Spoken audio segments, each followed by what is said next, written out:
Abigail Hart had always dreamed of a home that felt like a sanctuary, a slice of the American ideal she'd clung to since childhood tree-lined streets, a porch swing creaking lazily in the breeze, and neighbors who knew your name. So when she and her husband, Daniel, sank their SAVYNGS into a charming two-story in Maplewood Grove, she thought she'd finally claimed her piece of that dream. The house wasn't just a structure, it was a statement. She'd chosen a bold, midnight blue for the exterior, a color that reminded her of the stormy Atlantic coastlines she'd loved as a kid. The trim gleamed in crisp white, and a wide front porch stretched across the facade, complete with a flagpole where the stars and stripes fluttered proudly. It was her rebellion against the beige conformity of suburbia, a nod to indie duality in a sea of sameness. For a fleeting moment, everything felt perfect. But perfection, as Abigail would soon discover, came with a leash. The trouble began on a crisp October morning, the kind where the air smells of damp leaves and chimney smoke. Abigail stepped outside, cradling a steaming mug of coffee, when she spotted it. A letter sauce-stapled saw to her mailbox. The audacity of it hit her first, the petty aggression of someone too cowardly to knock on her door. She ripped it free, the paper crisp and official, stamped with the Maplewood Grove Homeowners Association logo. The words leapt off the page like a slap. Your home's exterior color OLAT's community standards. Repaint immediately in an approved shade beige, light gray, or taupe face daily fines. Attached was a mock-up of her house, the midnight blue scrubbed out, replaced with a lifeless beige that drained every ounce of its soul. At the bottom, in jagged red ink, someone had scrawled, "Next time, choose a home that fits." Her stomach twisted. This wasn't about paint. This was personal. She'd seen the signs before, the sidelong glances at block parties, the clipped hellos from neighbors who never lingered, the way Patricia Grayson, the HOA president, seemed to hover over every conversation like a vulture circling carrion. Abigail had brushed it off, chalking it up to small-town cliques. But now, staring at that letter, she felt the weight of their disdain. Her houser saw wasn't just an eyesore to them. It was a threat. Patricia Grayson was the kind of woman who wore authority like a second skin. A retired accountant with a penchant for pastel cardigans and a smile that never reached her eyes, she ruled the HOA with an iron fist wrapped in HOA-approved velvet gloves. She'd lived in Maplewood Grove for decades, her beige bungalow a shrine to conformity, and she'd spent years molding the neighborhood into her shine of order. Sage green? Fine, if you're on her good side. Bright yellow? Acceptable, if you'd kiss the ring. But Abigail's midnight blue? That was a declaration of war. The HOA meeting that followed was a battlefield disguised as a boardroom. Abigail strode in, the crumpled letter clutched in her hand, her boots clicking against the linoleum floor. The room was a study in sterility gray walls, a fake fern drooping in the corner, and a long table where the board sat like a jury. Patricia presided at the head, her beige blazer pristine, her nails painted a neutral taupe that screamed control. The fluorescent lights buzzed overhead, casting harsh shadows as Abigail slammed the letter onto the table.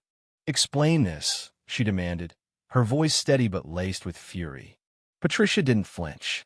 She folded her hands, her tone syrupy with condescension. "Abigail, dear, we're simply maintaining the community's aesthetic harmony. Your choice disrupts that." Disrupts? Abigail's laugh was sharp, cutting through the room. "The Miller's house is canary yellow. The Thompsons have red shutters that scream from the street. But my bloomy, patriotic blue eyes the problem? Tell me, Patricia, what's the real issue here?" The room stilled. A few board members shifted uncomfortably, their eyes darting to Patricia, who maintained her composure with the precision of a predator. "We're each case indie dually," she said smoothly. "Your color is aggressive." Aggressive? Abigail stepped closer, her voice dropping to a dangerous whisper. "Or is it just me you don't like?" A murmur rippled through the room. Someone coughed. Another board member, a mousy woman named Ellen, stared at her notepad as if it held the secrets of the universe. Patricia's smile tightened, her fingers twitching around her pen. Let's not make this personal. Oh, it's already personal, Abigail shot back. You've made it personal. She didn't wait for a response. She turned and walked out, the silence behind her heavier than any words they could muster. But as the door swung shut, she heard Ida faint, nervous whisper from Ellen. She's not wrong. It was a crack in the facade, a spark in the dry grass of Maplewood Grove. And Abigail intended to fan it into a blaze. She didn't waste time. That night, she sat at her kitchen table, the glow of her laptop illuminating the room. She uploaded a photo of the letter to the neighborhood's Facebook group, alongside a collage of every non-conforming house Patricia had ignored: the Millers' yellow monstrosity, the Thompsons' garish shutters, the Petersons' teal trim. Her caption was simple. If this isn't selective enforcement, what is? She hit post and watched the fire catch. Within hours, the comments erupted. This is ridiculous. My sage green got a pass, why not her blue? Patricia's been playing favorites forever. Neighbors who'd never spoken to Abigail tagged each other, their outrage spilling over like a dam breaking. By morning, the post had spread to local forums, then a regional news blog. Abigail leaned back, a grim smile tugging at her lips. This wasn't just her fight anymore. But she wasn't content to let the internet do all the work. She started digging. It began with a late-night text from a neighbor she barely knew, Mark, a quiet guy who lived 3 doors down. Check your email, it read. Attached was a screenshot of an HOA email chain, forwarded from an anonymous account. Patricia's words glared back at her. Abigail's house is an eyesore. Too bold, too loud. We need to nip this in the bud. Another email from Patricia to her inner circle. She's new money, thinks she can do whatever she wants. We'll show her. New money. Abigail's jaw clenched. She and Daniel had worked their asses off him as a mechanic. Her, as a nursito, afford this house. They weren't trust fund kids or country club elites. They were regular people who dared to dream big. And Patricia hated them for it. The real jackpot came a week later. Mark struck again, this time with a scanned copy of the HOA bylaws, dog-eared, coffee-stained, and gloriously vague. Abigail pored over it, her heart racing. There was, or rather, there it wasn't saw. No mention of beige, gray, or taupe. No rule mandating muted tones. The community aesthetic Patricia preached was a fiction, a weapon she'd wielded to control and punish. Abigail printed the page, circled the absence in red marker, and tucked it into her growing war chest. The next HOA meeting was a circus. The usual sleepy gathering of a dozen residents ballooned into a standing room-only crowd. Reporters lined the back wall, cameras rolling, their lenses trained on Patricia, who sat rigid at the head of the table. Her beige blazer couldn't hide the sweat beading at her temples. Abigail entered last, a stack of papers in her arms, her chin high. The room buzzed as she approached the table and dropped her EVY denke with a thud that echoed like a gavel. Your bylaws, she said, her voice cutting through the din.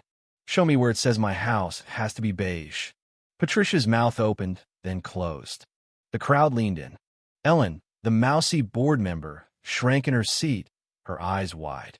We interpret the rules as needed. Patricia finally managed, her voice thin. Interpret. Abigail's tone was ice. Or invent. Because I've got proof you let your friend Susan paint her house the same damn blue 6 months ago. No fines, no letters. Just a wink and a nod. A gasp rippled through the room. Patricia's face flushed, her hands trembling as she clutched her notes. That's not. In these emails, Abigail continued, sliding the printouts across the table. Calling my house loud, mocking my taste, saying I need to be shown my place. Explain that. The crowd erupted. She's right, someone shouted. This is bullshit, another voice chimed in. Reporters scribbled furiously, their cameras flashing. Patricia's empire was crumbling, and she knew it. Abigail turned to the residents, her voice rising. This isn't just about me. It's about all of you's very fine you've paid, every rule you've bent to appease her. I move for a vote of no confidence in Patricia Grayson as HOA president. Who's with me? For a heartbeat, the room held its breath. Then Mark's hand shot up. Ellen's followed, tentative but firm.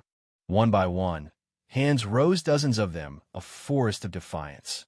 Patricia's face drained of color, her mouth gaping. "This is absurd," she sputtered, but the tide had turned. By the end of the night, Patricia was out. Abigail, against her own instincts, took the gavel as interim president. Her first act, dissolving the design approval committee entirely. "Paint what you want," she told the crowd. "It's your home." But the sweetest VY Tory came months later. Patricia, stripped of her power, submitted a request to repaint her beige bungalow midnight blue, the exact shade she despised. Abigail sat at the head of the table, the new bylaws open before her, and stamped it approved. She leaned back, a slow smile spreading across her face. "Justice didn't just taste good, it looked damn good in blue." If you were the one in this story, how would you react? Would you stand up and fight back, or accept the unreasonable pressure and control from the HOA? Share your thoughts in the comments below. And don't forget to subscribe, like, and share this VY Deo with more people. Your small action gives us the motivation to keep bringing you more intense and engaging stories. Thanks for watching, and we'll see you in the next VY Deo.